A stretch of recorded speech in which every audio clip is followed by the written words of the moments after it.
Olá, você que nos vê e nos ouve. Esse aqui é o NEPcast, o podcast do Núcleo de Educação Permanente da Secretaria de Saúde de Caruaru. O NEPcast tem a parceria do Núcleo de Jornalismo da Faculdade Acés Unita.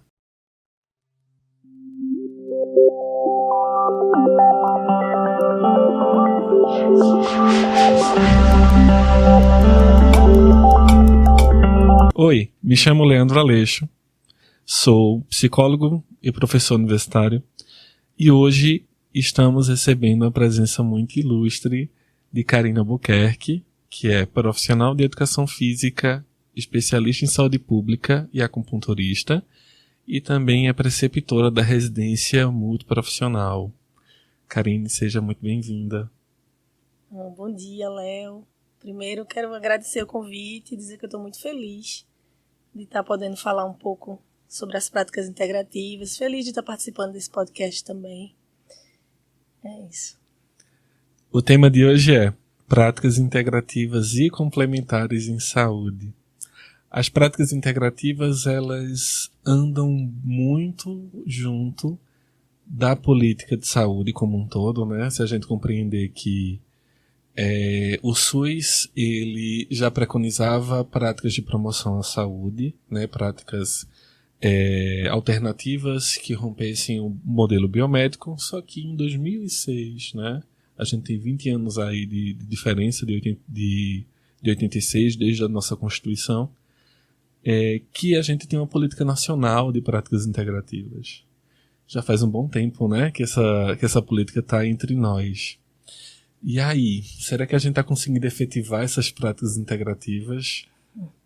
Léo, como você bem falou, as práticas integrativas, elas vêm ao longo dos anos, né, ganhando um destaque, não só no Brasil, mas no mundo. Se a gente observar, desde a década de 70, existe uma movimentação, a OMS reconheceu, né, e recomendou as práticas integrativas. E desde então eu venho vendo que as práticas elas estão sendo consideradas e colocadas no âmbito do SUS, por exemplo, e das instituições privadas de saúde, não mais como uma alternativa a algo que não tem como se tratar, mas e sim um complemento de uma terapêutica, né, que se compreende como um cuidado integral da saúde. Então, eu acredito que desde meados de 70 até hoje, com a Constituição, né, a gente teve a 8ª conferência também que certificou isso para a gente, né, na Constituição. E só em 2006, como você falou, existiu a implementação da política, né, a construção da política das práticas integrativas no SUS. Mas, afinal, o que são práticas integrativas e complementares? As práticas a gente pode chamar que são cuidados em saúde que tem uma visão integral, holística, que busca tratar o indivíduo de uma forma completa, né? Compreendendo o local que ele mora, o estado psíquico, a família, o meio que ele vive, como é que ele se alimenta. Então, é uma prática que tem características que olha muito para o sujeito individualmente, né? O que é que ele diz quando ele traz, por exemplo, para a gente uma dor de cabeça? O que é que essa dor de cabeça está querendo dizer? Então, não tem aquele modelo centrado apenas na doença, e sim no sujeito. Então, é uma característica muito forte das práticas integrativas. São práticas que têm uma visão holística do cuidado. Eu fico pensando muito no contraponto com o modelo biomédico, né? Por exemplo, a gente tem no campo da medicina as múltiplas especialidades. E a partir daí, o sujeito tem uma dor no pé. Ele vai para um ortopedista ou um médico especializado naquela região, única e exclusivamente, que certamente só vai observar não o sujeito, mas aquele pé. Quando a gente traz a ideia das práticas integrativas, a gente começa a perceber todo o sujeito que permeia ele, né, ao redor dele, ao redor daquele pé, que existe um sujeito, existe um sofrimento, existe uma rotina, existem afetos, e a partir daí de que forma a gente, percebendo esse sujeito holisticamente, vai conseguir perceber formas de cuidado que transcendam aquele pé. e de como a saúde, né, e o modelo biomédico, melhor dizendo, vem nos impulsionando a pensar as pessoas de forma fragmentada, né? Até naquela máxima, fulano não tem nada, né? Deve ser psicológico, né? Não tem nada físico. Sim. E o quanto as práticas integrativas terminam chamando a gente a vamos observar esse todo, né? Vamos observar esse sujeito na sua completude. Exatamente. As práticas integrativas, elas fazem esse convite a gente, né? A refletir sobre o sujeito como um todo, biopsicossocial. E ele tem uma dor no pé, por exemplo, mas que ele tem todo um contexto que interfere na saúde. Puxando um pouco para a área da medicina tradicional chinesa, que eu sou especialista, que também é uma das práticas integrativas, que são 29 práticas que tem na política, a gente está ligado, céu, homem, terra. Então a gente tem toda influência, desde as influências climáticas, a alimentação, ao contexto que a gente vive. Então a gente não pode descartar isso. A dor ela deve ser tratada sim, né, especificamente, mas compreendendo que é um todo que esse sujeito está envolvido. E é uma característica das práticas integrativas é a prevenção. Aqui no modelo do Ocidente, modelo de cuidado em saúde, geralmente a gente procura os serviços de saúde quando a gente já tem um problema instalado. E uma característica muito forte das práticas integrativas é cuidar para que esse sujeito não adoeça. Na China antiga, por exemplo, se pagava o acupunturista para que ele cuidasse das famílias para que elas não adoecessem. E aqui, quando as pessoas procuram serviço de acupuntura, por exemplo, já passaram por diversos tratamentos e recorrem à acupuntura como uma alternativa, assim, agora é a última chance que eu tenho. E é uma lógica de cuidado invertida, quando na verdade a gente deveria preservar o nosso corpo, a nossa saúde, para que a gente não adoecesse. E caso adoecendo, a gente fazer um tratamento específico. Eu fico pensando muito na longevidade dos asiáticos, né? E vem muito à minha cabeça aquela imagem daquele senhorzinho, daquela senhorinha fazendo tai chi, fazendo liangong na praça pública, né? Sim. Que é muito dessa ideia da prevenção, né? Vai se construindo um processo de cuidado que é continuado, que vai com o sujeito, né, por toda a vida. Sim, com certeza. E a gente, considerando o Ocidente e Oriente, a gente conseguiu assim se contaminar muito com coisas, né, de alimentação. E eles têm uma alimentação bem mais saudável do que a nossa, né, no contexto geral, especialmente os mais antigos de lá. Né. Tem práticas corporais também que favorecem a manutenção da saúde.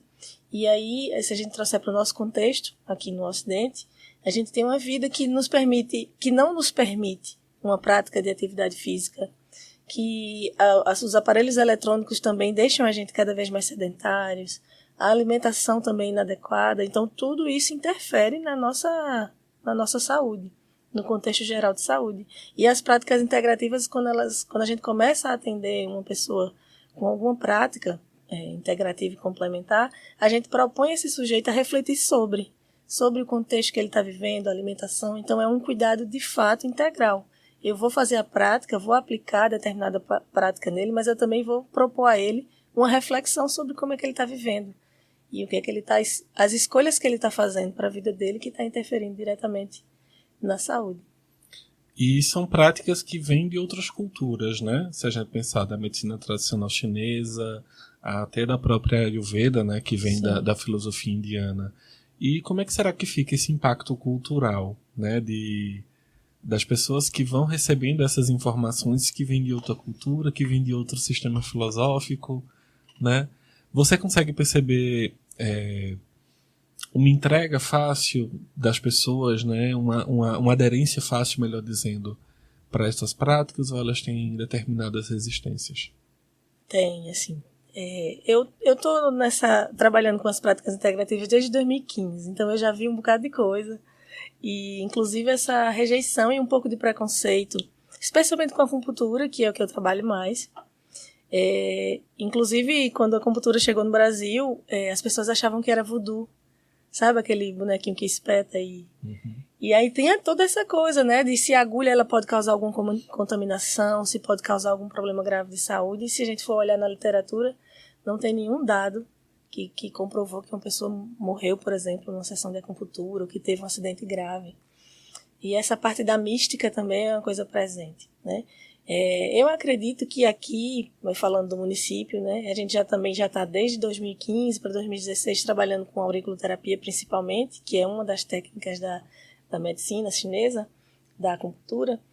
As pessoas estão mais habituadas, mas de início, sim, sempre tem uma preocupação, né? Principalmente porque é uma filosofia totalmente diferente, que considera esses aspectos subjetivos, aspectos psíquicos, né? E muitas vezes até espirituais, porque a conexão com o divino, ela independe de religião, mas a gente também, isso fortalece o nosso cuidado de saúde, né? E quando a gente propõe, muitas vezes a pessoa refletir sobre isso, as pessoas ficam achando que é uma espécie de magia ou alguma coisa, né, esotérica de outro mundo, uma coisa assim, né? E na verdade a conexão que a gente faz com o divino, ela é individual, né?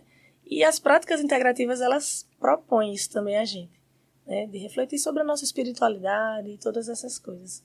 Mas causa, sim, uma certa estranheza, né? A Ayurveda mesmo, que é indiana, desde a comida, né? Os temperos que se usa e todas as preparações, tem sim uma rejeição, né? Especialmente aqui no Nordeste, a gente tem uma cultura também muito forte, muita coisa que está enraigada aqui, e as pessoas têm uma certa rejeição, mas as práticas integrativas trabalham muito com educação em saúde. E a gente está conseguindo, sim, se aproximar, e as pessoas estão perdendo um pouco de medo das práticas integrativas, se é que eu posso chamar de medo, mas eu acho que era um certo preconceito. Se bem que as práticas integrativas, elas abarcam não somente esses saberes importados, né, do Oriente, mas o saber popular também é muito valorizado, né? Quando a gente pensa na fitoterapia, né? Sim. No uso das plantas medicinais, que inclusive valoriza muito o uso das plantas regionais, né? Essa valorização do saber popular local, né? E da própria historicidade do que a gente tem, né? Do que a gente consegue resgatar da nossa ancestralidade indígena, né? Tem todo esse processo que também pode ser muito valorizado nas práticas integrativas. Sim. E é valorizado, né? A fitoterapia. E aqui, falando mais uma vez agora do Nordeste, a gente tem essa riqueza, né? Eu trabalho nas comunidades e com mulheres especialmente, e que a maioria tem lá no seu quintalzinho uma partezinha com a horta e com as ervas que ela planta, e um chá que serve para algum problema gástrico, é um outro que serve para dor de cabeça, uma planta que é digestiva. Isso é uma riqueza nossa, que também está presente nas práticas integrativas, né? E que a gente carrega desde os nossos ancestrais. Isso é muito valioso. E assim, a gente lembrar, né, que o uso daquele chazinho, daquela ervinha, ele está preconizado pelo SUS, né? Tem uma política nacional que abarca e que trata de pensar, né, sobre esse processo de cuidado e de como ele vai promovendo também essa apropriação e esse empoderamento do nosso paciente, do nosso usuário, na tomada de decisão dos processos de cuidado dele. Sim, sim. Isso que você traz é importantíssimo, que é uma das características que as práticas integrativas também propõem, que é a autonomia do sujeito. Autonomia na tomada de decisão de que escolha ele vai fazer para o cuidado de saúde. E isso é fantástico, né? Porque a gente que trabalha na atenção básica, trabalha na atenção básica já há 12 anos, é o nosso maior desafio, é tornar o sujeito protagonista do cuidado em saúde. Obviamente, recebendo ajuda, né, e toda a assessoria que precisa dos profissionais em suas determinadas áreas, mas uma autonomia nas decisões. Né? Isso é muito bom. Isso é uma característica, na minha opinião, assim, uma das mais valiosas dentro das práticas integrativas. Você falou anteriormente da auriculoterapia e de como ela termina sendo um grande carro-chefe, né, das pessoas, porque sempre a gente vai ver alguém na rua com os quadradinhos de esparadrapo na orelha, né? A ventosa terapia também é um grande chamariz, né? Dos hematomas circulares nas costas ou em outra região no corpo. Existe alguma outra prática integrativa que você percebe que as pessoas vão se percebendo na utilização? As práticas corporais são práticas integrativas que as pessoas vão se utilizando muito, né, e vão passando uma para outra e vão propagando a informação. As práticas corporais elas são bem utilizadas, né, nas academias da saúde, nas equipes muito profissionais. Aqui eu não sei se no município tem alguma pessoa com prática corporal da medicina chinesa, como Tai Chi, Lian Kun, mas de uma maneira geral acho que as práticas corporais são as que são mais visíveis, que a gente consegue ver as pessoas se utilizando, assim como a gente vê as marcas das ventosoterapia e os adesivozinhos da aurícula. A auriculoterapia, por exemplo, é uma técnica tão fantástica, na minha opinião, que muitas vezes as pessoas não sabem nem o que é, mas como vê uma colega ou uma vizinha com os adesivos na orelha, aí vão lá na unidade de saúde, olha, eu quero colocar esse negocinho na minha orelha. E aí a gente conversa com essa pessoa, explica como é que a técnica funciona, porque ela já escutou da vizinha que funcionou e que a dor dela passou, e ela corre lá para receber também a técnica, né? Eu acho isso muito fantástico. E é incrível, né? Porque é um símbolo do cuidado, né? É uma marca que a pessoa está carregando em si, está demonstrando, olha, estou me cuidando, né? Sim. Estou buscando uma forma de promover saúde para mim. Uhum. Vai lá também, não é? Isso. É interessante quando você falou sobre as práticas coletivas, né? As práticas de corporais. Eu ainda percebo que a gente precisa caminhar um pouquinho mais a respeito disso, né? Até na compreensão das possibilidades. A gente tem a possibilidade assim, de lançar mão de tantas práticas incríveis, até como a própria dança circular, a biodança, o yoga também, que faz parte, né? E que talvez a gente precise lançar mão, né? Assim, se perceber na ideia de lançar mão dessas práticas. Como é que você percebe a formação dos profissionais que você conhece e por onde você transita com relação a se apropriar dessas práticas integrativas? Eu acho que ainda falta muito, assim, para a gente avançar nessa outra perspectiva de movimentação corporal.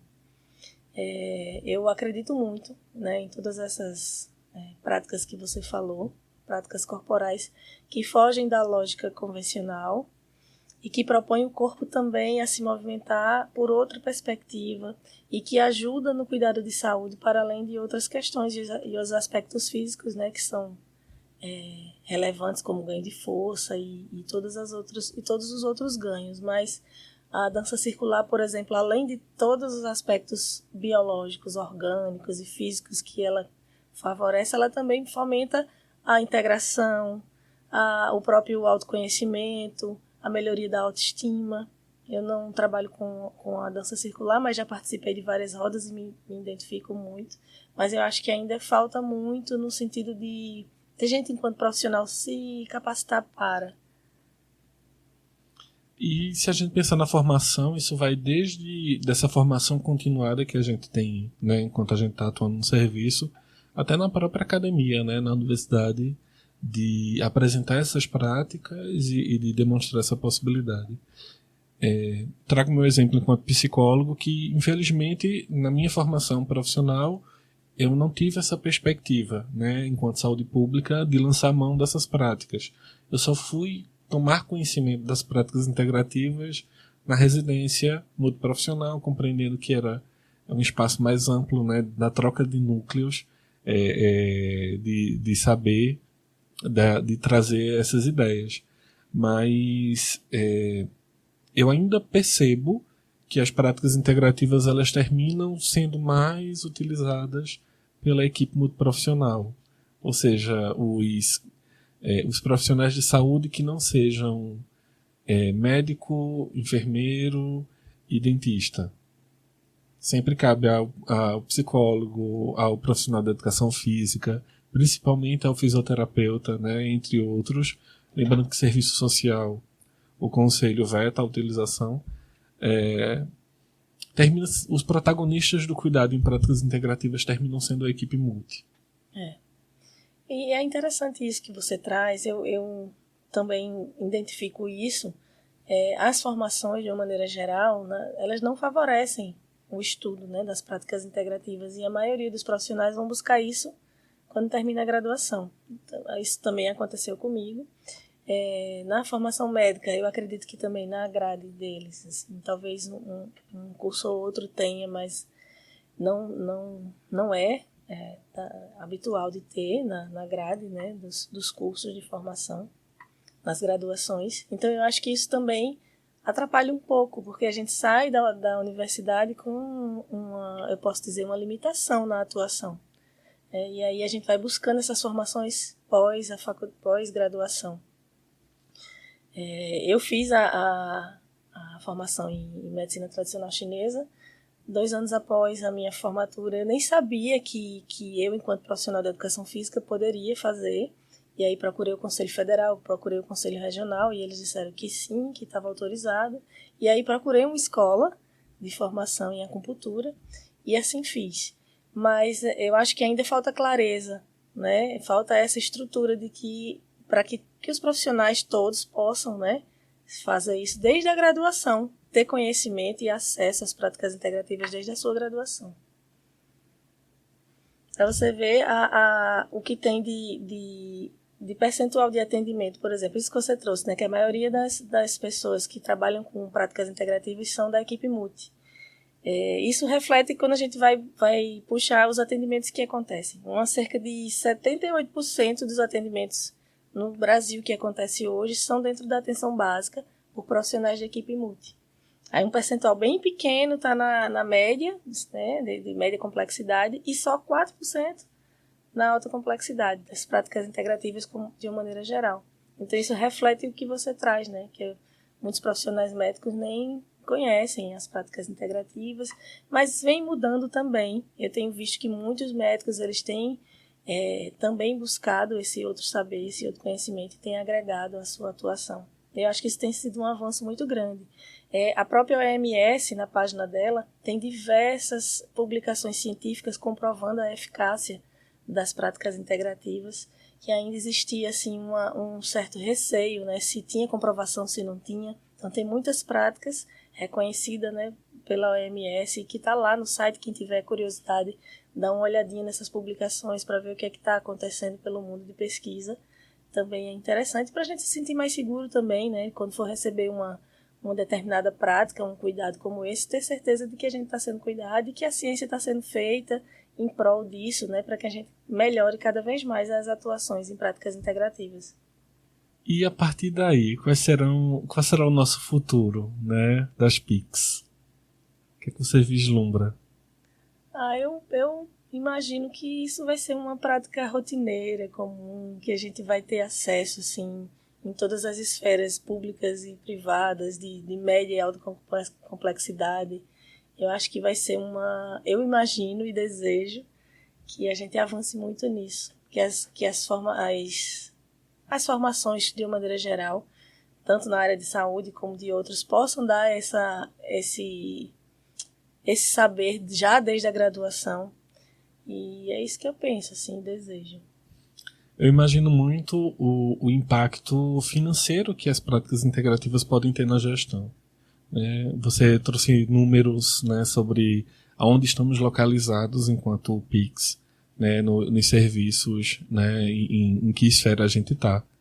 E se a gente começar a perceber, nossa, olha, se a gente fizer ações de promoção e de prevenção calcadas nas práticas integrativas, a gente vai ter um impacto positivo na diminuição do uso de medicação, né? Se a gente for pensar nas doenças crônicas não transmissíveis, né? Sim. Hipertensão e diabetes, a diminuir o uso de remédio, a diminuir o uso de procura de atendimento médico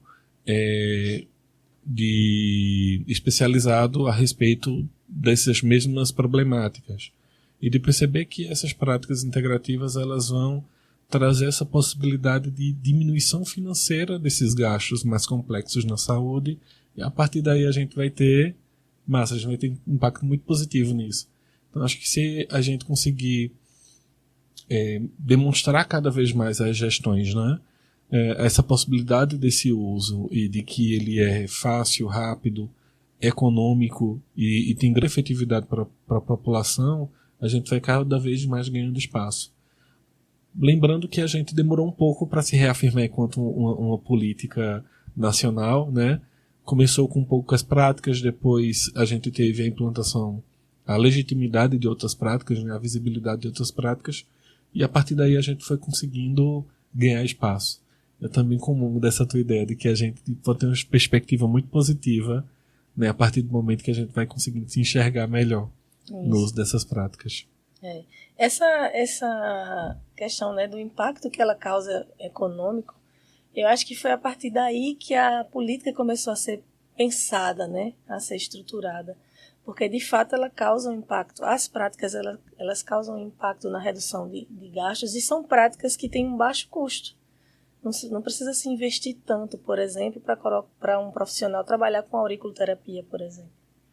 Então, é uma técnica de baixo custo que tem um impacto considerável. Se a gente for falar das doenças crônicas não transmissíveis, o que é que causa mais impacto nos serviços de saúde? São os agravamentos por doenças crônicas, as internações, as amputações e todos os agravos que as doenças crônicas que podem acontecer, né? E aí, a auriculoterapia, por exemplo, é uma técnica rápida, fácil, barato, e que a gente consegue, junto com a prática de atividade física, uma boa alimentação, tirar esse indivíduo que tem a doença crônica de um risco de um agravo dessa doença. Então, isso causa um impacto econômico muito grande. Já tem dados que comprovam isso, trazido com números, né? Então, a política ela foi também pensada e estruturada por essa lógica, a redução dos gastos. Eu fiz um trabalho em 2018, quando eu estava na especialização em saúde pública, que era de pessoas com hipertensão, e eu tratei elas por um período de 3 meses só com auriculoterapia.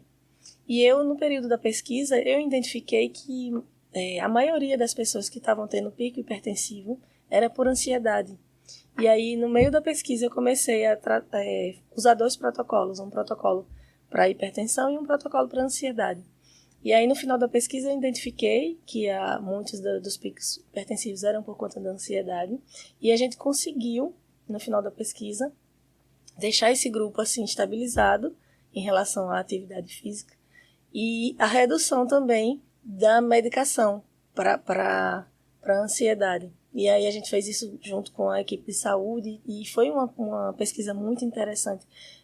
Se a gente pensar, foi pequena, foi no meu território, mas isso é uma coisa que acontece no Brasil todo. Acho que 100% das capitais têm as práticas integrativas, e isso está acontecendo, né, em todas as regiões do Brasil, desse cuidado em saúde, e a redução, consequentemente, dos impactos, né, dos agravos e das internações e dos gastos. Que maravilha. Infelizmente, muito infelizmente, a gente vai encerrando, né, nosso encontro. Então, queria facultar a palavra para você, para tecer seus agradecimentos, as últimas provocações para quem nos ouve. Eu estou muito feliz, mais uma vez, reforço que fiquei muito feliz com o convite, de poder falar um pouco sobre as práticas. Agradecer a você, né, ser um querido. E é isso, eu queria também dizer para as pessoas que estiverem ouvindo esse podcast que, se não conhecem as práticas integrativas, procurem algum serviço de saúde próximo, ou procure se inteirar. São práticas maravilhosas que ajudam bastante a gente no nosso cotidiano, na nossa saúde. E é isso, obrigada, estou à disposição. Um abraço. Agradeço a tua presença, ao chamamento, a esse convite. E queria agradecer também a você que nos vê e nos ouve, e também nos acompanha nas redes sociais, @nepcaruaru, @prefcaruaru. Até a próxima com mais um tema pertinente e interessante na saúde. Tchau, tchau.